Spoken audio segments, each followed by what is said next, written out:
Selamat siang pemirsa, kembali lagi dengan berita terkini bersama saya Talariko.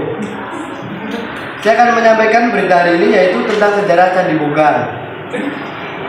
Langsung saja kita melihat berita terkini didampingi oleh Resti yang sudah berada di lokasi Candi Bogang, Solomerto.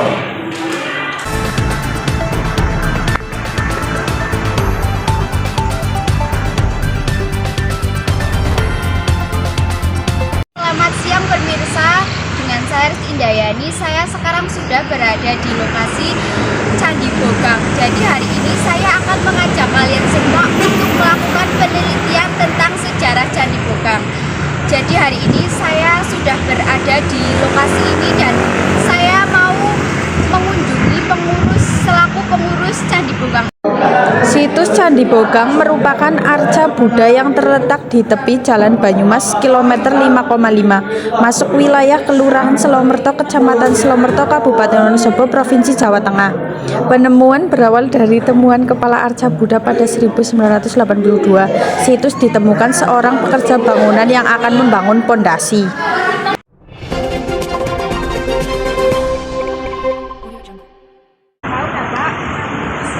Nama saya Pak Muslim. Ya, di sini kita mau wawancarai Bapak tentang sejarah Candi Bogang, Pak. Jadi boleh tahu tentang sejarah keberadaan Candi Bogang. Ya, bisa nanti akan mengambilnya terbatas nanti yang bisa saya cari saja, yang bisa saya saja. Iya, Pak. Sejarah Candi Bogang ini sebelum ditemukan arca ini dulunya orang tua tidak menamai sawah Candi Bogang, karena dulunya sawah, Pak. Sawah setelah mau dibuat bangunan digali ditemukan kepala arca Buddha yang sekarang ada di Museum Borobudur. Sudah di Museum Borobudur. Penemuan itu bulan Mei tahun 1982 ditemukan oleh pekerja.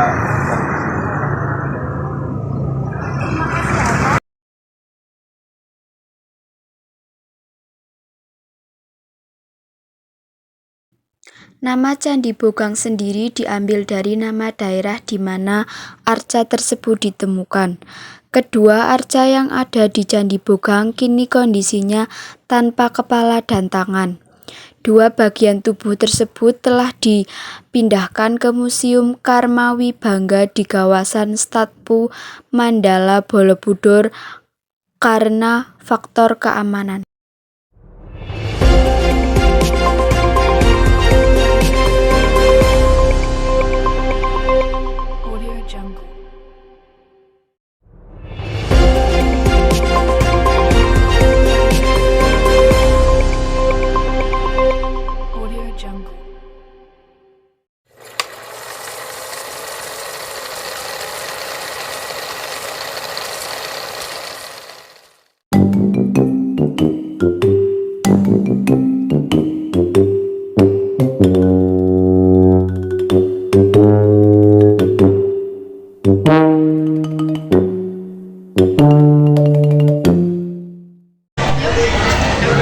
Selamat siang, saya berada di SMA Negeri Wonosobo dan akan mereview salah satu makanan yang dijual pada Bazar P5 kelas 10.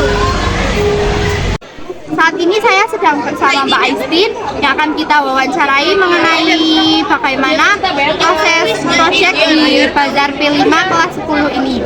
Baik, saya mau nanya Mbak Aistin ini menjual apa? Saya di sini menjual mango sticky rice. Mango sticky rice ini Mbak Aistin terinspirasi dari mana kok bisa memilih untuk menjual mango sticky rice? Kalau saya terinspirasi dari beberapa video TikTok dan juga kebetulan sekarang lagi musim mangga. Kalau boleh tahu bagaimana sih proses pembuatan mango sticky rice? Jadi proses pembuatan mango sticky rice ini pertama dengan merendam beras ketan selama 15 menit lalu dimasak setengah matang. Sembari menunggu beras ketan matang, kita bisa membuat air santan dan campurkan air santan dengan beras ketan tadi. Lalu selanjutnya bisa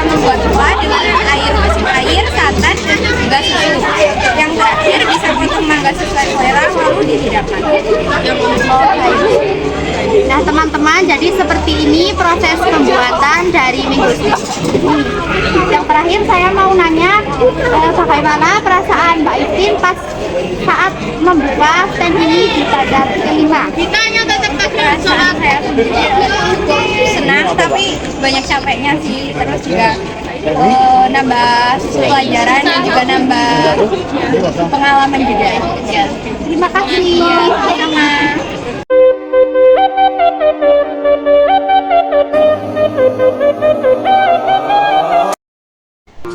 Baik, sekarang saya sudah bersama Mango Sticky Rice dan mari kita review Mango Sticky Rice dari Bazar P5 stand 22 ini. Buka dulu. Tampaknya seperti ini ya. Dan di sini kita juga mendapat fla untuk ditabur di atasnya. Kita tuang flanya di atas ini, rice-nya. Kita cobain. Cukup. Dan mari sekarang kita coba memakan Mango Sticky Rice dari stand ini. Nah, cara makannya yaitu kita ambil rice yang udah tercampur dengan fla, kemudian kita tambah dengan potongan buah mangga. Mari kita coba.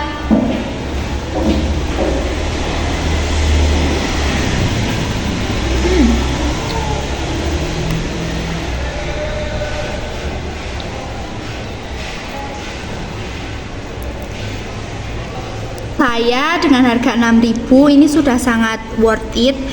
Kita mendapatkan fla, ketan dan juga potongan buah mangga yang lumayan banyak ya untuk harga 6.000 ini. Kita coba sekali lagi ya.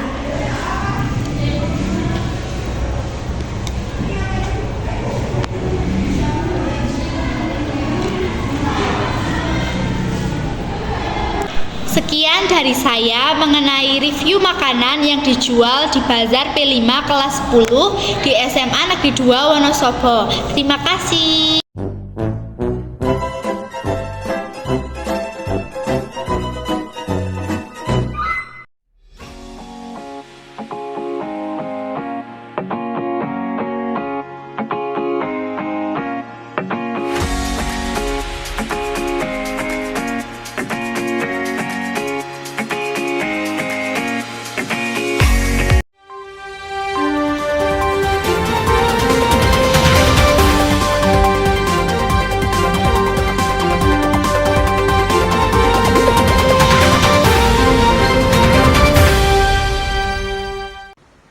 Selamat siang pemirsa, bersama saya Rina Safitri dalam acara Breaking News.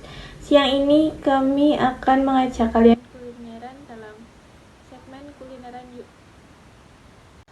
Saat ini kami sudah terhubung dengan rekan kami Felinda Nur Ardana. Halo Felinda, apa aja sih makanan di sana? Rina, saya sekarang sudah berada di cek kelas 10 di SMA 2 Wonosobo. Untuk info lebih lanjut, ikuti terus.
Ketemu lagi dengan saya Nora Ardana. Saya di sini akan membuat berita atau vlog mengenai salah satu makanan yang berada di Wonosobo, yaitu sate taichan. Oke lah, langsung lanjut aja ke Mbak Zahra yang sedang berada di Sukoharjo.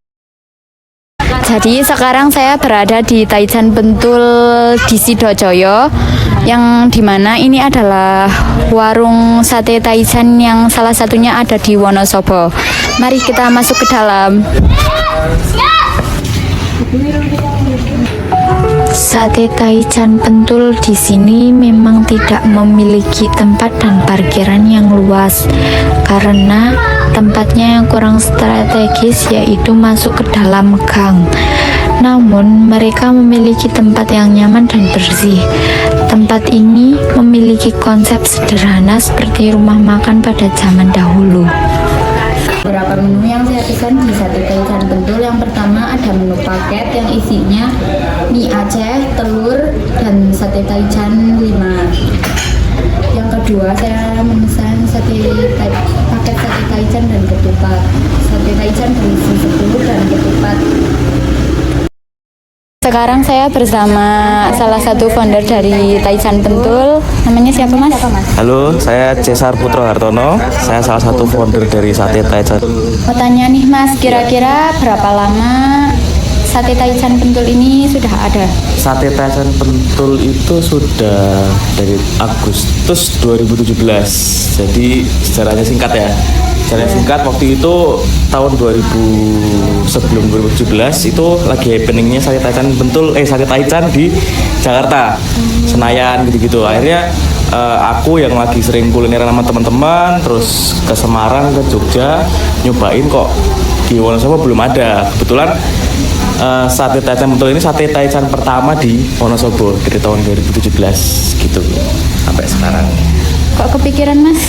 Ya, ini karena gini sih, aku sama teman-teman waktu itu kan senang banget nongkrong, terus seneng banget nyobain sesuatu yang baru dan belum ada, lalu kita adopsi, kita buka di Wonosobo dengan tujuan teman-teman Wonosobo kayak kamu dan lain-lain itu nggak usah perlu jauh-jauh ke Jogja, ke Jakarta ataupun ke Semarang untuk ngicipin suatu kuliner yang istilahnya di Wonosobo itu bisa gitu loh, bikin gitu Sate Taichan. Tapi menu di sini beda banget dari Taichan-Taichan yang di luar.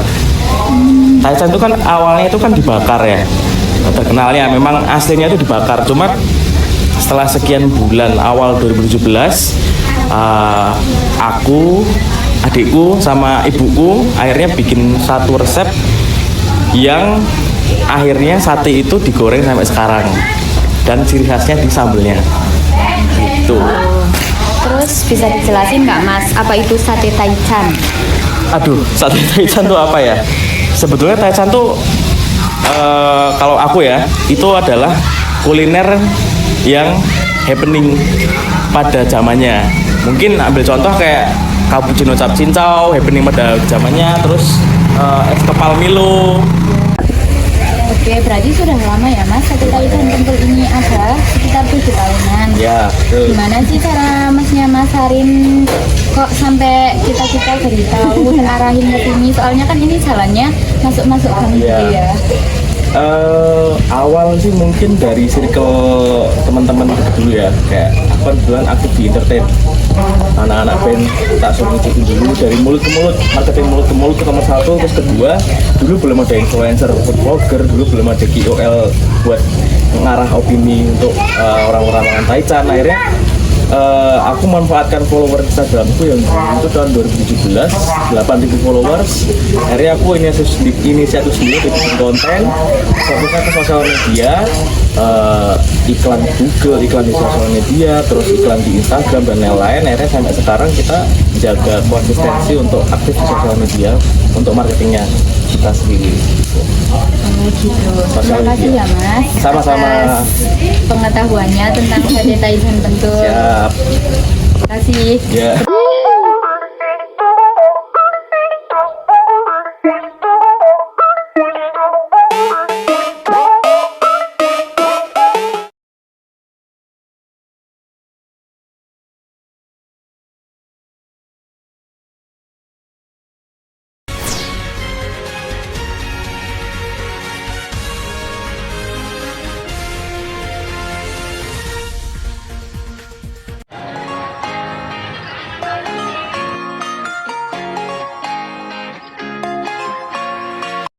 proyek penguatan profil pelajar Pancasila atau P5 dengan tema kearifan lokal yang diadakan pada tanggal 26 dan 27 dengan kegiatan yaitu bazar berjalan lancar, serta diikuti oleh seluruh siswa-siswi kelas 10.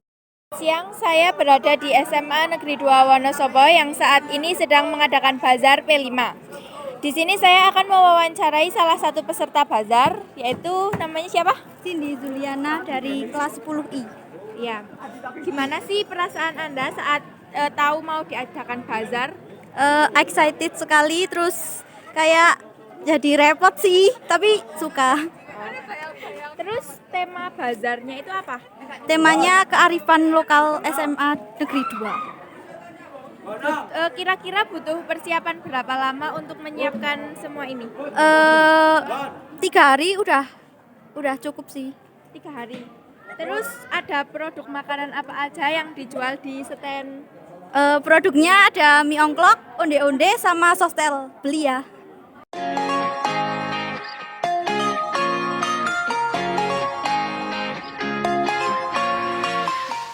Di bazar ini ada berbagai jenis makanan tradisional. Salah satunya adalah putu ayu.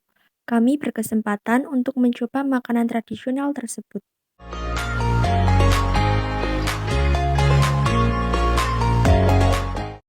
Kami akan mencicipi salah satu produk makanan yang ada di bazar, yaitu putu ayu.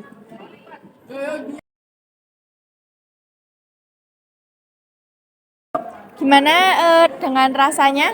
Rasanya enak dan sangat tradisional. Bazar juga diadakan pada hari kedua, yaitu tanggal 27, dengan menjual berbagai makanan dan minuman kekinian. Halo, selamat siang. Ini adalah hari kedua bazar yang diadakan di SMA Negeri 2 Wonosobo, dan hari ini saya bersama teman saya, yaitu Riva. Ayo ikuti kami berdua untuk berkeliling-keliling bazar.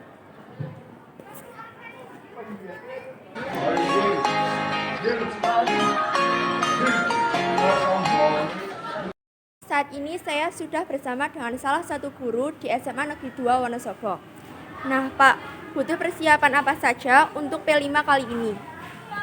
Untuk pelaksanaan P5 itu yang pertama kita menyiapkan tim fasilitator dan pendamping proyek P5. Kemudian menentukan tema yang mau diambil apa. Kalau sudah tim terbentuk, temanya sudah ditentukan, kemudian mencari topik yang akan diambil gitu ya. Jadi topiknya apa, misalnya dalam proyek kali ini kan temanya adalah kearifan lokal dengan topik pada pengolahan budaya sumber daya lokal seperti itu kan.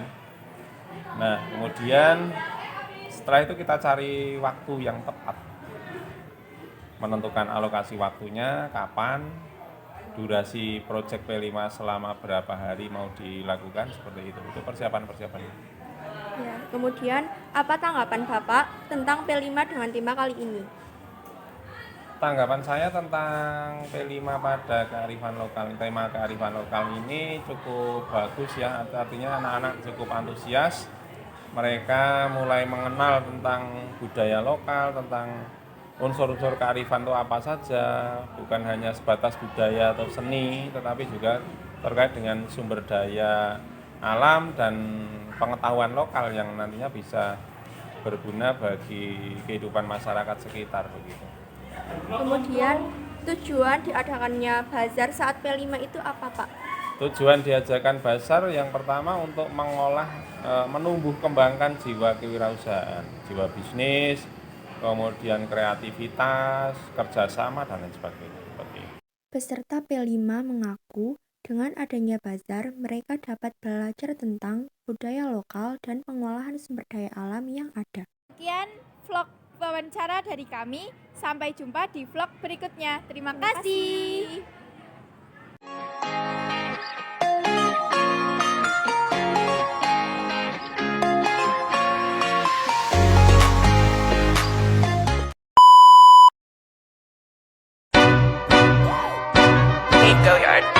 I got so much more.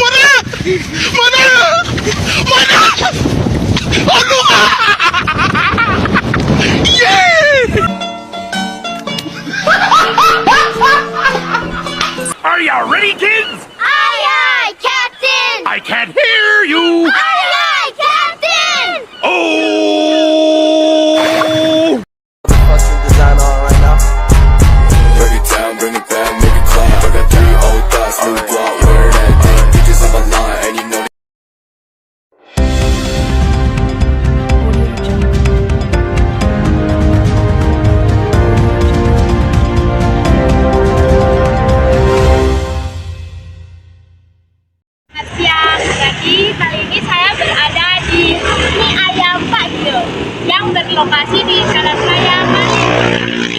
Jadi saya akan mereview makanan khas dari warung Pak Gio, yaitu mie ayam. Yuk kita langsung masuk aja dan mencicipi makanan. Saya sudah memesan satu mangkok mie ayam. Mencoba satu mangkok mie ayam, dan saya akan mereview mie ayam tersebut. Jadi untuk tekstur mie-nya itu kenyal, kuahnya itu kental, rasanya juga enak dan gurih, harganya juga murah. Jadi karena kita sudah mencoba mie ayam Pak Gio, mari kita tanya-tanya dulu yuk. Selamat siang Pak. Siang. Sebelumnya saya izin bertanya, warung mie ayam Pak Gio ini berdiri sejak tahun berapa ya Pak? Kalau tahunnya saya kurang tahu, yang pasti sudah hampir 35 tahun lah. Oh iya, jadi sudah hampir 35 tahun ya Pak, berarti sudah lama. Kalau satu harinya itu menghabiskan berapa porsi? Kalau porsinya tidak mesti sih Bang. Kadang kalau jualan itu kan ada naik turunnya, rame ada sepinya. Oh iya. Terus kalau warung mie ayam ini buka setiap hari atau di hari-hari tertentu? Buka seminggu setiap hari. Cuman libur hari Minggu libur Pak. Oh ya, baik Pak. Terima kasih Pak. Selamat siang. Siang. Tentang review makanan mie ayam Pak Gio. Dan terima kasih sudah menonton.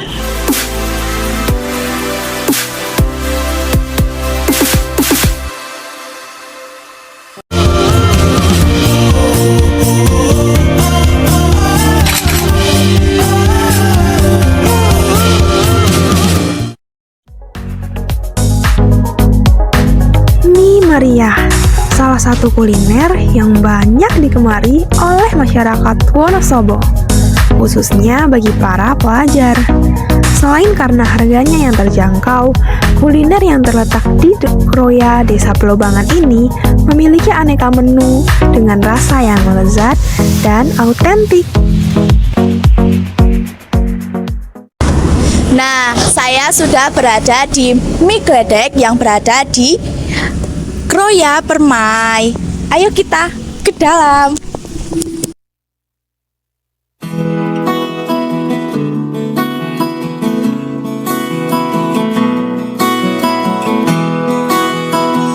Seblak prasmanan merupakan salah satu menu yang menjadi favorit bagi para pengunjung. Di sini kita dapat memilih topping sendiri sesuai dengan yang kita inginkan. Terdapat banyak varian topping yang tersedia di sini. Setiap topping berharga mulai dari Rp1.000 saja. Sangat terjangkau, bukan?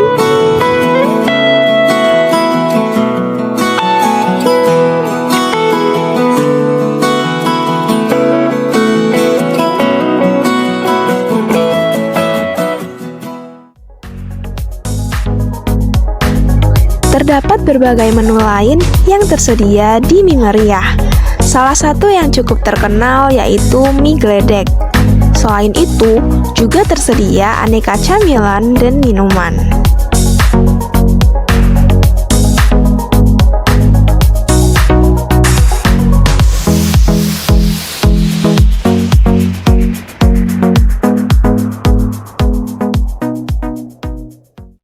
Saya lagi sama salah satu pengunjung di Mie Gledek ini.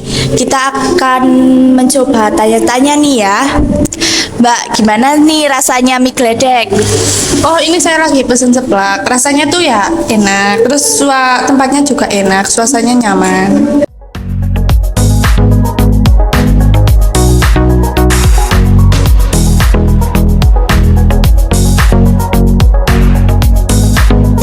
Mbak, kenapa sih milih usaha mie gledek ini?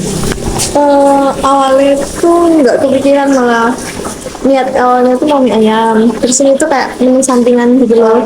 Tapi kodarullahnya malah alhamdulillahnya malah ini yang jadi rame gitu. Ada nggak sih kendala-kendala yang dihadapi selama ini? Ya ada di awal-awal sih, terutama di awal-awal buka itu kayak belum tahu pasnya apa semuanya tuh kayak gimana. Jadi di awal buka tuh sempet keteteran gitulah, banyak komplainan kayak gitu. Tapi ya alhamdulillah seiring berjalannya waktu terus rutinitasnya juga kayak gitu, jadi udah ada polanya gitu.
Selamat siang, bersama saya Aminah Linuha. Kali ini kalian akan diajak rekan saya untuk berkulineran di Bazar P5 SMA Negeri 2 Wonosobo. Halo, dengan saya di sini Muhammad Faisal Hidayat. Saya sedang ada di proyek P5 SMA Negeri 2 Wonosobo. Di sebelah saya ada dagangan dari mas-mas kelas 10E, akan saya review. Oke mas? Oke. Apakah saya boleh bertanya? Boleh, sedikit-sedikit. Kan masnya dari SMP kan belum ada kegiatan proyek P5. Terus bagaimana perasaannya mas setelah masuk SMA ada kayak P5 gini mas? Lebih berpengalaman cara cari kayak punya pengalaman. Oh, punya pengalaman. Mencari uang gitu. Punya pengalaman terus bisa buat kesenian Kreatif ya, mungkin. makanan tradisional. Ya. Nih kalau boleh tahu modal yang dibutuhkan untuk membuat makanan ini berapa mas kira-kira? 200-an. 200. Terus makanan yang jadi best seller di sini apa mas? Nasi pecel. Boleh mendekat ke sini?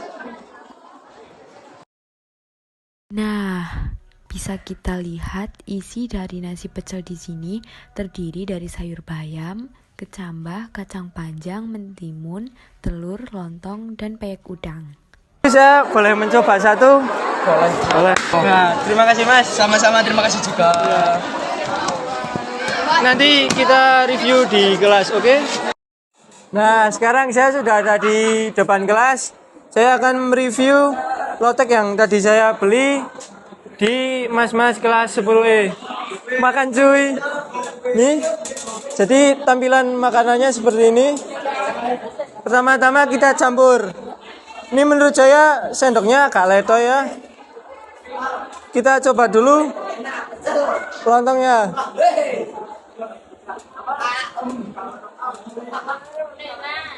Rasanya enak, lembut. Terus sayurnya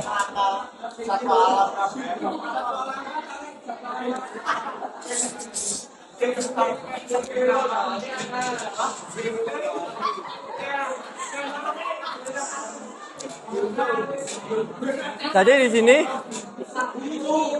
makanannya sedikit pedas tapi enak.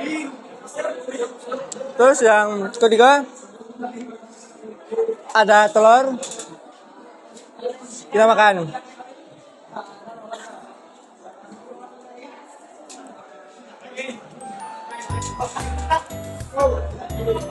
Sejauh ini yang saya tadi puteri, makanan ini yang paling enak.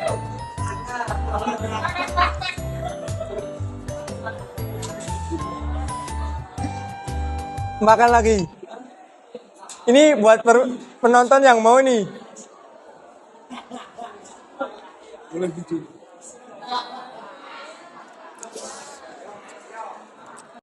Sekian informasi dari rekan saya. Saya Aminah Ulinuha pamit undur diri. Terima kasih. Wassalamualaikum warahmatullahi wabarakatuh.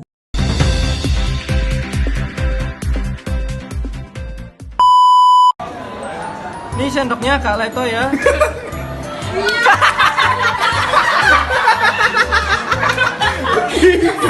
Enggak sih.